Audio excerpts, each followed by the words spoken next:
1,10,000 টাকা দেওয়ার নাম করে উল্টে সোনামুড়ার এক মহিলা থেকে টাকা হাতিয়ে নিয়েছে এক যুবক। প্রতারণার নতুন ফাঁদ পাতল একদল যুবক। গ্রামের মহিলারাও না বুঝে সেই ফাঁদে পা দেয়। সোনামুড়া ঝুলন্ত সেতু সংলগ্ন বিল্লাল মিয়ার পরিবারের সাথে প্রতারণা করে 5,500 টাকা হাতিয়ে নিয়েছে সেই প্রতারক চক্র। মূলত বিল্লাল বাড়িতে নেই, সে বিহার থাকে। বিল্লাল মিয়ার বোন জানায়, তাদের বাড়িতে এসে এক যুবক বিল্লালের স্ত্রীকে বলে, আপনার স্বামীর নামে 1,10,000 টাকা এসেছে, সে টাকা তুলতে হলে আপনাকে 5,500 টাকা দিতে হবে। ঠিক তখনই মহিলা না বুঝে সুঝে তাকে টাকা দিয়ে দেয়, এমনকি কিছু টাকা হাতে এবং কিছু টাকা অনলাইনে দেয় ওই যুবককে।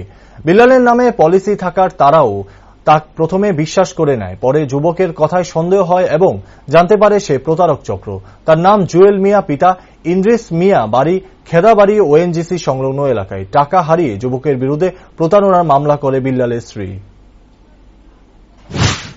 সকালবেলা আমার ভাই বাড়িতে নাই। হ্যাঁ, আমার ভাই বর্তমানে বিহার। কি নাম আপনার ভাইয়ের? আমার ভাইয়ের নাম বিল্লাল মিয়া। তো এই বাড়িতে মা আছে, ভাইয়ের বউ আছে, আর একটা ভেগা বোন আছে। তো মা বাড়িতে আসছিল না।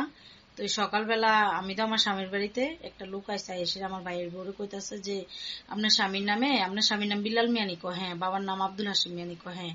ও আপনার স্বামীর নামে একটা পলিসি আইছে, যে 5 বছর আগে করছিল, এটা মেচুরিটি হয়েছে। তো এটা এখন টাকাটা পাইবেন আপনারা 1,12,700 টাকা। আমার ভাইয়ের বউ কইতাছে, এখন তো হ্যাঁ বাড়িতে না, আমরা টাকাটা কেমনে উঠামো?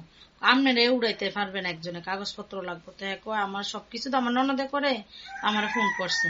তো এটা ডেলিভারি, আমরা পোস্ট অফিসের থেকে আইসি, ডেলিভারিটা দিতে 560 টাকা লাগবো। আর একটা যার নামে টাকাটা আছে একটা নিবো, এফিডেভিট করতে 4,500 টাকা লাগবে।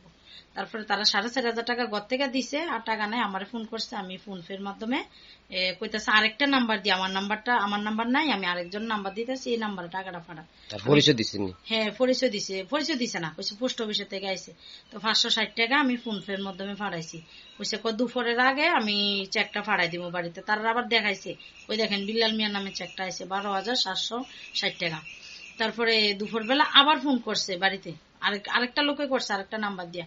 কইরা আপনার নামে নি চেকটা নিবেন? আমি কইতাছি হ্যাঁ। এটা তো এফিডেভিট করন লাগবো, এফিডেভিট করলে আরো টাকা লাগবো 6,000 টাকা। কি তা না কয়, আপনি টাকাটা অনলাইনের মাধ্যমে পাঠান। তো আমি কইতেছি না, অনলাইনের মাধ্যমে কিরে পাঠাইতাম?